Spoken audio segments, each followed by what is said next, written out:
Attention everyone. Today's story is about to blow your mind. Louisa suddenly remembers the catchy tunes her dad used to when she had nightmares as a kid. Her dad would comfort her with his angelic voice, leaving Will to cheekily remark that her music sounds like a frog stuck in a speaker, and Louisa humorously recalls her childhood antics. Her mom bought sparkly rain boots she wouldn't take off, even for baths. Her fave, tights, making her feel like a trendy bumblebee.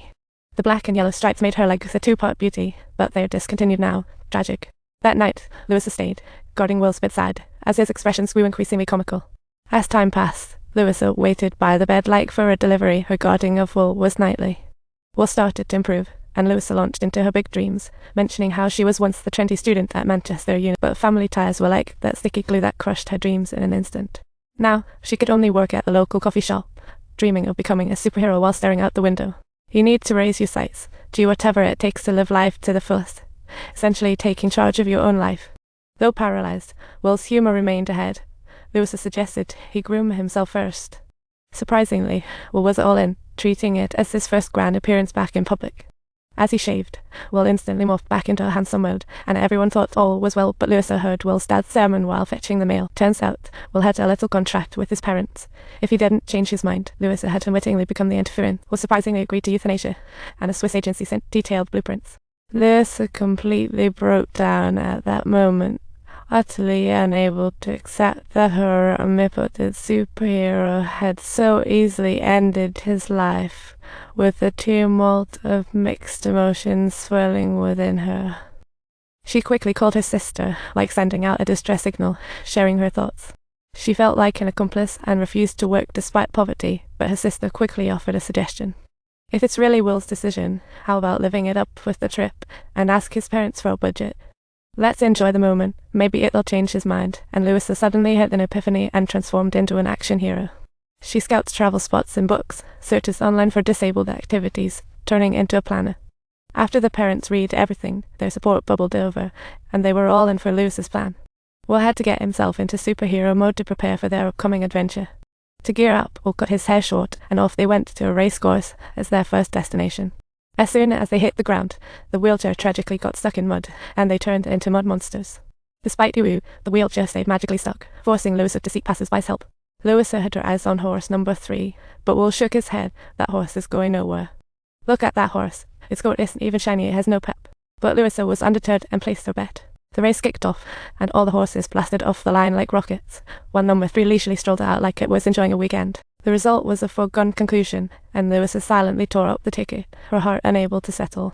At dinner, they were informed by the waiter only top-tier VIP are allowed to enter, which left Louisa utterly confused, prompting her to inquire if there were any alternative restaurants in the vicinity.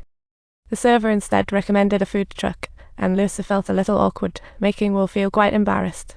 On their way back, Louisa nervously peeked at Will, fearing his upset. She handed him 2 concert tickets, leaving Nathan out. Will reluctantly agreed, but already had a smile that clearly indicated he was absolutely thrilled inside. Louisa began to pick outfits, and her sister recommended a red dress that made her shine. Will donned a suit he hadn't worn in ages. After Will took off the scarf, his charm level skyrocketed, leaving Louisa completely awestruck. As the classical music played, Will couldn't help but glance at Louisa, secretly thinking, my date today is simply enchanting. Later that night, when they returned to the castle, Will hesitated to get out, but Louisa gently encouraged him. They lingered in the car for quite a while. In Will's heart, Louisa seemed to have become his best friend. During a picnic, Louisa made a request for Will to come to a birthday party, even though he wasn't a fan of strangers. She worried her request might be a bit silly, but Will happily agreed, leaving Louisa utterly delighted. The family gathered around the dinner table, and Will felt like he was living a normal life until they hit a super awkward moment. It turned out, Louisa's dad lost his job because Will once bought out his company, but instead of being upset, her dad expressed gratitude for Will hiring Louisa. After dinner, the family had various gifts ready, but Will's gift was the most unique, a pair of black and yellow bumblebee tights. Louisa was as excited as a little bird, rushing upstairs to try them on while still thanking Will, warming his heart. Will hadn't been this happy since his injury, while Louisa planned to keep the travel adventures going. However, Will received a wedding invite from his ex, sending him back to a different era. Will had given his Friskisia, which was also Louis's childhood favourite spot, but for Will, there was an even better place. He just missed his old self. If he went there now, he'd only get weird stares. Even his electric wheelchair's battery was on the fritz. Will thought he should go to his ex-wedding, battling his conflicted feelings and failing to find clarity. On the way home, Louisa was a bundle of emotions as she picked up her phone to call Will, thanking him for helping her dad get a job, still unsure how to express her gratitude. Hey, don't forget to subscribe to our channel.